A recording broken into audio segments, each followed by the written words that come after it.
Anwar,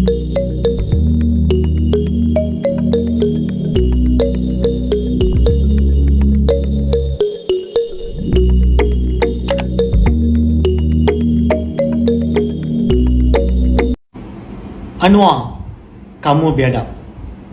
Kawan saya yang mendapat Baik, tak baik. I understand. Soalan dibangkitkan, saya dah jawab pun. Kalau you follow temu Anwar, Tan, ada yang tanya soalan tu dan saya jawab. Lain kali follow this. Alright, this is an important question. But saya nak terus terang. You kena faham ini. Ya? Soalan sebegini ini, kena ambil tahu tentang sejarah. Tentang ambil tahu social contract. Anwar, kamu biadab. Salam Perikatan Nasional, saya Vasanta Kumar Krishnan. Video ini saya buat khas untuk Anwar. Itulah penghormatan untuk kamu, Anwar, kamu biadab. Saya merujuk kepada kenyataan kamu ataupun maklum balas kamu daripada soalan yang ditanya oleh seorang pelajar matrikulasi berbangsa India di salah sebuah pengajian tinggi dalam semalam. Baik, Datuk Seri, saya rasa berkenaan dengan kontrak sosial ini tidak perlu dipertikaikan, dan kamu tidak perlu untuk menjawab jawapan kamu yang begitu sombong dan angkuh, sebab semua orang tahu yang kontrak sosial dan diterima oleh semua bangsa. Datuk Seri, kena ingat, tak perlulah berhujah politik di kalangan pelajar-pelajar yang belum tahu berkenaan dengan politik. Dan kamu tak perlulah untuk menyatakan merendahkan komuniti India di kalangan bangsa-bangsa lain ataupun di khalayak lain. Jawapan kamu senang je. Kalau saya di tempat kamu, jawapan saya senang je. Seperti mana yang kamu cakap, India ini miskin dan India memerlukan bantuan. Dan kamu ada cakap 2-3 hari yang lalu dalam himpunan MIC, di Ibu Pejabat MIC, kamu akan mencari jalan dan menyelesaikan semua masalah-masalah India, termasuk juga masalah pendidikan. Itu sepatutnya jawapan kamu. Bukan cara kamu yang begitu biadab, yang kurang ajar kepada seorang pelajar India yang menyatakan bahawa ini adalah kontrak sosial. Tapi hari ini kamu sudah dalam jawatan sebagai Perdana Menteri, kamu begitu angkuh menjawab bahawa kontrak sosial.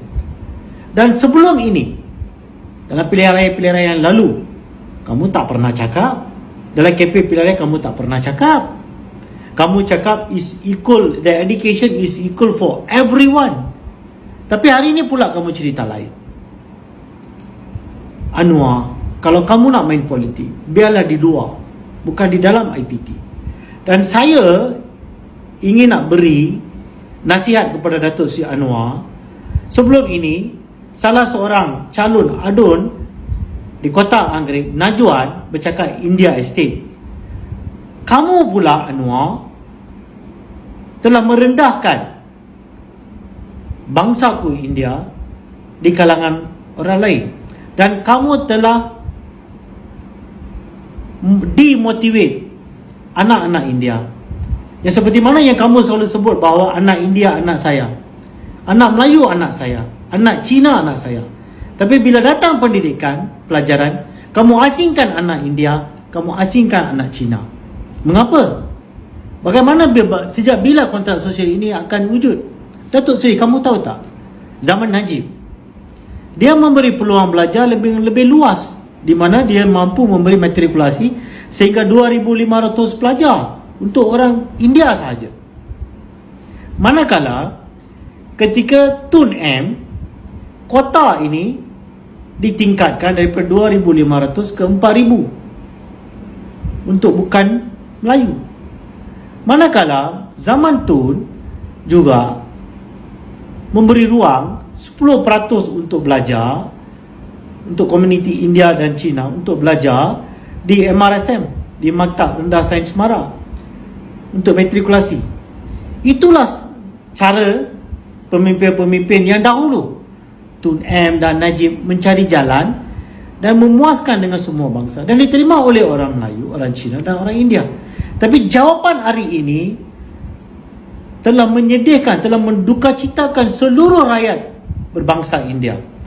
Kami sebagai bangsa India rasa cukup malu melihat sifat, attitude Datuk Seri ini yang begitu angkuh, yang begitu sombong, yang begitu biadab menjawab seorang pelajar hanya berumur 17 dan 18 tahun dengan cara berpolitik.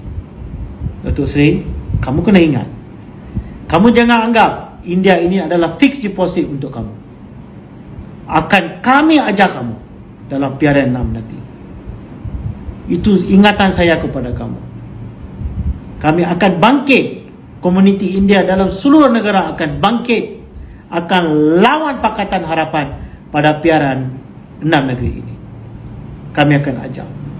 Ayolah komuniti India yang ada di luar bangkit dan kita ajar, kita tumbangkan Anwar, kita tumbangkan Pakatan Harapan bersama-sama dengan komuniti Melayu dan komuniti India bercantum untuk kita nak angkatkan maruah untuk semua bangsa dan negara demi masa depan anak-anak kita.